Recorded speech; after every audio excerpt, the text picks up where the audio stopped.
Welcome back to our channels, Warriors. We are still growing. If you haven't had your camarada smash that subscribe button, go ahead and have them smash it right now. 13.2K and climbing. First and foremost, let me give a shout out to the following patrons.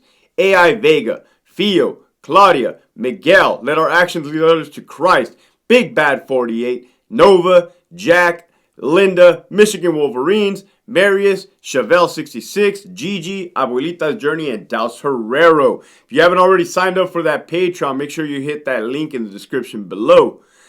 This episode right here, man, I'm going to start this off with a quote that I kind of live by, right? By Heraclitus. Out of every 100 men, 10 shouldn't even be there. 80 are just targets. 9 are the real fighters, and we are lucky to have them, for they make the battle. But the one is a warrior, and he will bring the others back. So what does that mean to you, Hector? What does that mean? This comes a day after learning of the rapper MoneySign Suede's murder in a California state prison, Soledad, CTF.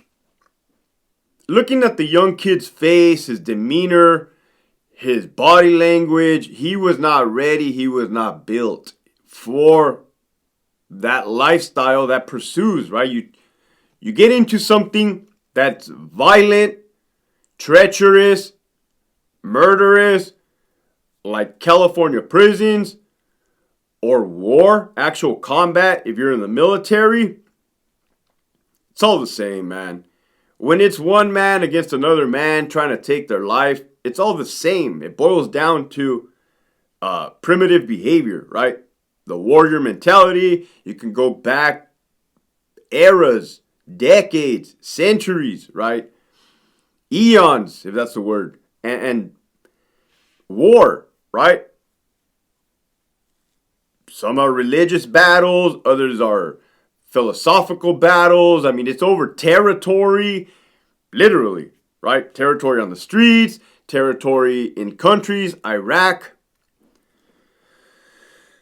So I bring this up because, having worked in the California Department of Corrections for 16 years, I endured a lot, I experienced a lot, I saw a lot. And prior to that, I'm bringing in my military experience. And that little youngster that got killed, the rapper, brought back a lot to the forefront, right? I said he wasn't built for that. Well, is anybody built for that? Is everybody cut out for that lifestyle? When I was 17 years old, right, I saw the Twin Towers go down. I wanted payback. I wanted payback for America. I wanted to exact vengeance and revenge on those responsible or said to have been responsible for 9/11. When I signed up for the Army Infantry, 2002, July, Fort Benning, Georgia, I was a skinny little kid. I was looking like that rapper, right? Skinny. I weighed a buck. When I graduated high school, I was 121, 122 pounds. Long hair, skater.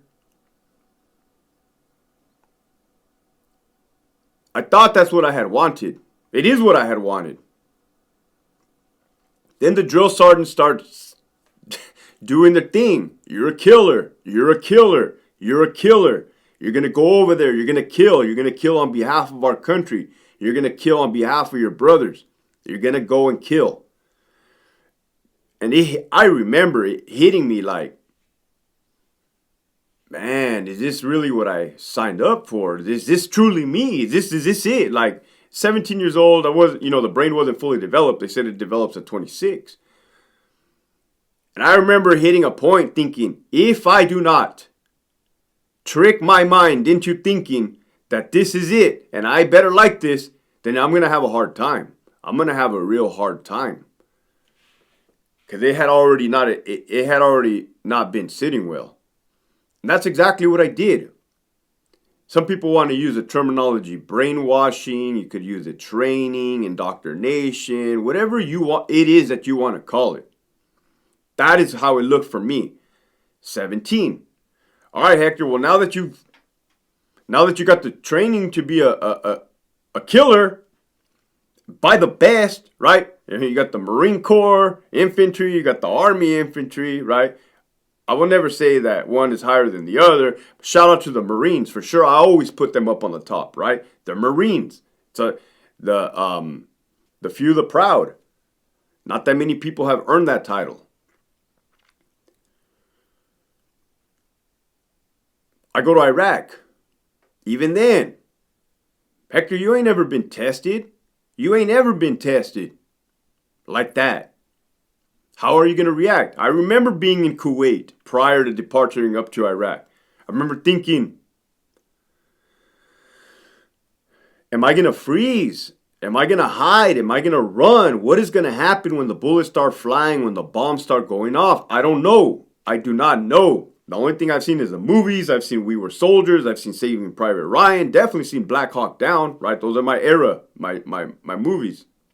So, like, I didn't know up until that point. Still that baby-faced kid. And then one of the first things that happened early on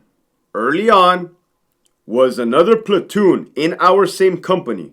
They were out on patrol on MSR Tampa, the main road that goes from Kuwait all the way north to Mosul, Iraq, the supply route. They got hit by a roadside bomb, by an IED. It killed Specialist Tick. His nickname was Tick, right? He had a long last name. He wasn't in my platoon. He was a combat engineer. He was in the sister platoon, Red Platoon. I didn't know the guy. I might have seen the dude in passing, but I didn't know him. Sergeant First Class Villanueva took shrapnel to the back of his head, the neck. There's a video on there about my experience with Sergeant First Class Villanueva, Joselito, from Los Angeles, LA.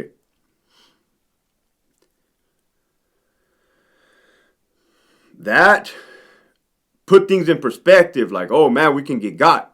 We can get got here, right? And then things started happening, right?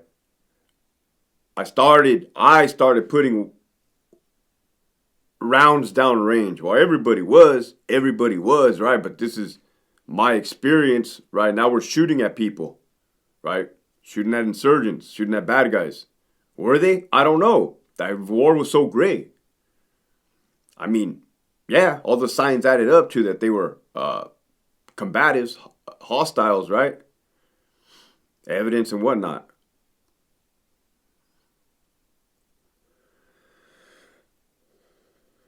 My friend gets killed September 10th. My mom's birthday. His body's on the road. Right? Now I'm changed. Now I have changed. Right? I have lost my innocence. I remember the feeling of losing my innocence. I had to pick up those survival skills, driving in the middle of the road, scanning for IEDs, looking out for trash, for boxes, for mounds of dirt, bushes, dug up dirt, right? Like you could tell the difference between dirt that's been there for a minute and some that's been dug up recently. Searching rooftops, right? Making sure they ain't gonna ambush us from the roof. Like, here is your boy scanning, picking up the survival instinct. So I already told you how I came in, like that little youngster, that little rapper. Did I portray to myself to be more than I was? I wouldn't say that. I would say I was surrounded by the same type of individuals. We were all fairly young, with the exception of some older guys that come through. You know, the old ones that people know what I'm talking about, the older guys in the military. But we were all fairly young. 17 years old, 18 years old, 19 years old, 20. We were riding together. We were willing to die for each other. We were willing to kill for each other. We were proving it. We were doing it. So is everybody and anybody built for that life? I don't think so. I do not think so.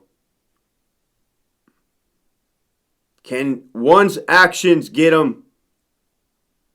Can one's actions get themselves killed? Yes, absolutely, 100%. On either side, on any side. If you do not follow certain rules of the universe, and that in itself doesn't even matter. Because my friend, my brother, Edgar Daclon, that got killed on my mom's birthday.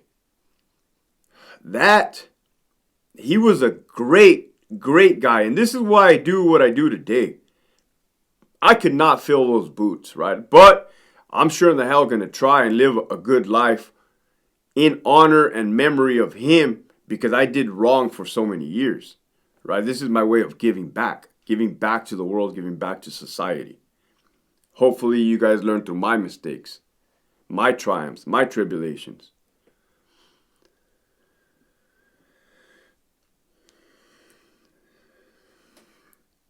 And then I mentioned the one that brings them back, right? The warrior. So whether you're an OG, a veterano, you got time in the department, right? Any side of the fence, those type of I can identify with those type of individuals, the ones that have been through the wars, came out on the other side. Before I go forward, I was talking about my friend, right? That was sheer, and that's something I learned in Iraq, is that anybody can get got. It's fate. I even got the word fate tattooed on my back because I even wrote fate inside of my helmet.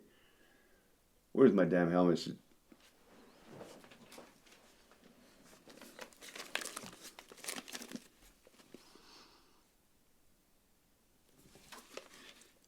You see what I mean? It was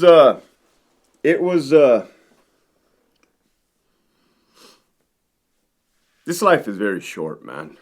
Very, very short. Very short. Some of us see train wrecks before they can happen. Some of us don't even say anything before a train wreck can happen because we know people, because our experiences have proved that, hey, if you speak up for somebody or you speak up on behalf of somebody else, that can also get you got, right? We've seen it. I would just say, look out, message for today, look out for people wherever you can, whenever you can, right? Within knowing your boundaries, your limitations, right? Can't be going preaching something upon people you have no idea what you're talking about. With that, keep pushing forward.